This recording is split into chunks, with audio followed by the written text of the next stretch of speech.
Bienvenue à cette nouvelle discussion. On dit souvent que si on est la personne la plus calée dans la pièce, faut peut-être en changer. Parce que derrière chaque réussite, il y a tout un réseau, non? Des E- alliés. Exactement. Et c'est ça qu'on explore aujourd'hui. On va s'appuyer sur des idées tirées de les 5 personnes dont les riches ne peuvent pas se passer. L'idée, c'est de décortiquer 5 rôles. D'accord? Des rôles qui aident à avoir les idées claires, à prendre les bonnes décisions, et puis, à atteindre ses objectifs, quoi. Alors, allons-y. Le premier rôle, c'est le mentor. La source dit que c'est celui qui fait le pont entre la théorie, ce qu'on croit savoir, et la réalité du terrain. C'est tout à fait ça. Le mentor, c'est pas juste un prof, hein. C'est une sorte de garde-fou contre l'erreur la plus bête, peut-être, l'arrogance de croire qu'on sait. Hmm. Il aide à éviter ce que la source appelle le mont stupide. Tu vois, cette phase où on est super confiant, mais pas encore compétent. Ah oui, je vois très bien. Et après, souvent, il y a la vallée du désespoir. Le mentor aide à traverser ça. C'est un vrai accélérateur, en fait. Et ça peut même être indirect. Un livre, un audio. Oui, La source fait d'ailleurs une différence intéressante. Le mentor apprend à créer, alors que l'influenceur, lui, il apprend plutôt à imiter. c'est une nuance importante. Alors, après ce guide externe, il y a une force plus interne, l'optimiseur. L'optimiseur. Absolument. L'optimiseur, c'est un peu le mécano de la haute performance personnelle. Il gère l'énergie, la concentration, le sommeil, le stress. Tout ce qui ne se voit pas forcément. Exactement. Mais c'est crucial. Pense aux sportifs de haut niveau avec leur coach, leur préparateur. Oui, bien sûr. L'idée forte ici, c'est qu'on fait ça non pas parce qu'on est faible, mais justement parce que notre potentiel, notre temps, notre énergie, c'est précieux. D'accord. Donc il faut se voir comme une ressource à gérer au mieux. Et concrètement, ça veut dire quoi? Ça veut dire être super discipliné pour faire la part des choses, entre ce qui est vraiment essentiel, ce qui fait avancer les grands projets. Ce qui fait bouger l'aiguille, comme dit la source. Voilà. Et puis tout le reste, l'urgent mais pas important, l'agitation quotidienne, quoi. La source mentionne même des outils, des applis pour aider à prioriser. D'accord. Mais on réussit rarement seul dans son coin. Ça nous amène au troisième rôle, le connecteur. Ah, le connecteur, figure clé, oui. Notre cercle social, ça façonne nos croyances, ça ouvre ou ferme des portes, c'est puissant. Hmm. La source cite même une étude de Harvard. Apparemment, l'influence s'étend sur 3 degrés de séparation.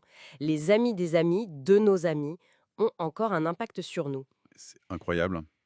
Et il y a une vraie différence entre un réseau où tout le monde se connaît déjà, un peu fermé, Oui, et le réseau de familiarité. et un réseau plus ouvert, où les connexions se multiplient. Exactement.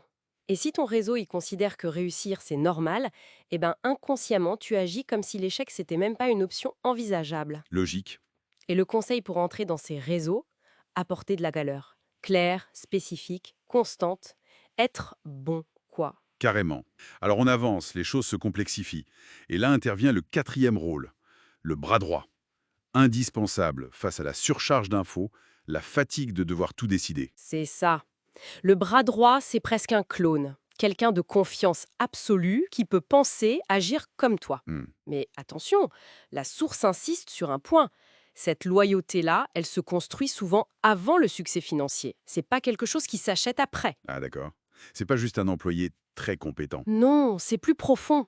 C'est ce qui le différencie des dépendants, ceux qui, au contraire, vont plutôt drainer ton temps, ton argent, ton énergie. Le bras droit, lui, il protège ton espace. L'espace mental, stratégique. Oui, tout ça. Essentiel pour garder une vision claire. Et pour finir, pour naviguer dans ce succès sans déraper, il y a un dernier rôle, peut-être le plus surprenant, l'homme ou la femme du non. Ah, celui ou celle qui ose dire stop. C'est vrai que le succès peut rendre trop confiant. Exactement. On passe de j'ai pris une bonne décision à je suis bon pour prendre toutes les décisions. C'est un biais cognitif dangereux. Et c'est là qu'intervient cette personne non. Oui, double rôle. Protéger des menaces externes, les mauvaises affaires, les vendeurs de rêves, et aussi protéger de soi-même, de ses propres angles morts, de son emballement. Et cette personne, elle n'a pas peur de déplaire, elle amène des faits, souvent en privé, j'imagine. C'est ça.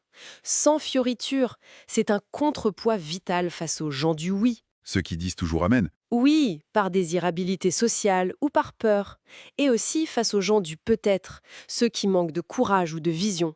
Avoir quelqu'un qui challenge, mais de façon constructive, c'est une force énorme. Donc, pour résumer, on a le menteur, l'optimiseur, le connecteur, le bras droit et l'homme ou la femme du nom. Voilà.